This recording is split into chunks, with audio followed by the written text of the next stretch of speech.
যদি আমরা আমাদের সন্তানকে সেভাবে গড়ে তুলতে পারি, তাহলে আমাদের জন্য দুনিয়াতেও কল্যাণ, আখিরাতেও কল্যাণ। যেহেতু এরপরে পিতামাতার উপর সন্তানের আরেকটা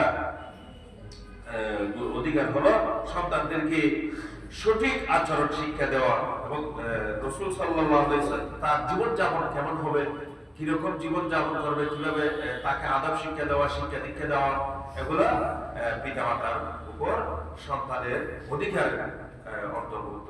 যে যেমন এক ছোট বাচ্চা হযরত উমর ইবনে আবু সালমান, সে আল্লাহ রাসূলের ঘরে লালিত পালিত হয়েছে। তিনি বলেন যে আমি খাবার খাচ্ছিলাম, থালার মধ্যে আমার হাত এদিক সেদিক দৌড়াদৌড়ি করছিল, যে রাসূল সাল্লাল্লাহু আলাইহি সাল্লাম আমাকে বললেন, ইয়া গুলাম সামিল্লাহ ওয়া কুল বিয়ামিনিকা ওয়া কুল মিম্মা ইয়ালিকা। ও বাচ্চা, ও বৎস, তুমি কি করো? আল্লাহর নাম নিয়ে খাবার খাও, ডান হাতে খাবার খাও, এবং তুমি তোমার পাশ দিয়ে পাত্রের পাশ থেকে, তোমার পাশ থেকে তুমি খাবার গ্রহণ করো। এই সমস্ত নিয়ম কানুন সন্তানদেরকে শিখিয়ে দেওয়া দিতে হয়। আমরা তো এখন আমাদের সন্তানদেরকে ভালো জিনিসগুলো আমরা শিখাতে চাচ্ছি। আমরা এখন বিদায়ের বেলায় টাটা শিখাতে চাই। আমাদের সন্তানদেরকে সালাম দেওয়া এত বড় একটা ইসলামের গুরুত্বপূর্ণ শিয়ার, এটা আমরা শিখাচ্ছি না, আমরা টাটা শিখাচ্ছি। আমরা কোথায় চলে গেছি চিন্তা করে দেখি। তো এগুলো দিনদারি, এগুলো সন্তানদেরকে শিখিয়ে দিতে হবে। এবং যে সন্তানদেরকে সচ্ছলতার জন্য সচ্ছল হিসেবে রাখার জন্য চেষ্টা করা, এটাও একটা বিষয়।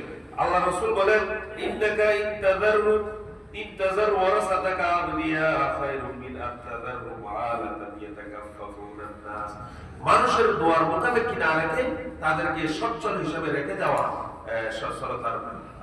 সচ্ছল হিসেবে রাখার জন্য ব্যবস্থা করা, সেটাও পিতামাতার উপর সন্তানের একটা অধিকার। যে আমরা কিছু কথা বললাম, সন্তানকে গুরুত্ব দিতে হবে, তাদেরকে আদর আশরা করতে হবে, তাদেরকে শাসন করতে হবে।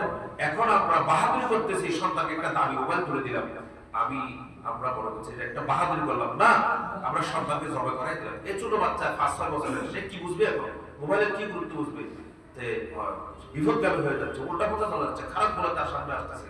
এগুলো তাকে দ্বীন শিখার, আল্লাহ শিখার, রাসূল শিখার, তাকে নামাজ পড়া শিখার। আল্লাহ রাসূল বলেন, মুরু আওলাদাকুম বিসসালাহ ইযা বালাগু 7 সিনিন।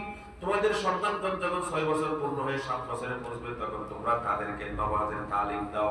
যখন 10 বছরের নামাজ বয়সে পৌঁছবে, তখন তাদেরকে নামাজের জন্য শাসন করো এবং তাদের বিছানা উপস্থিত করে দাও।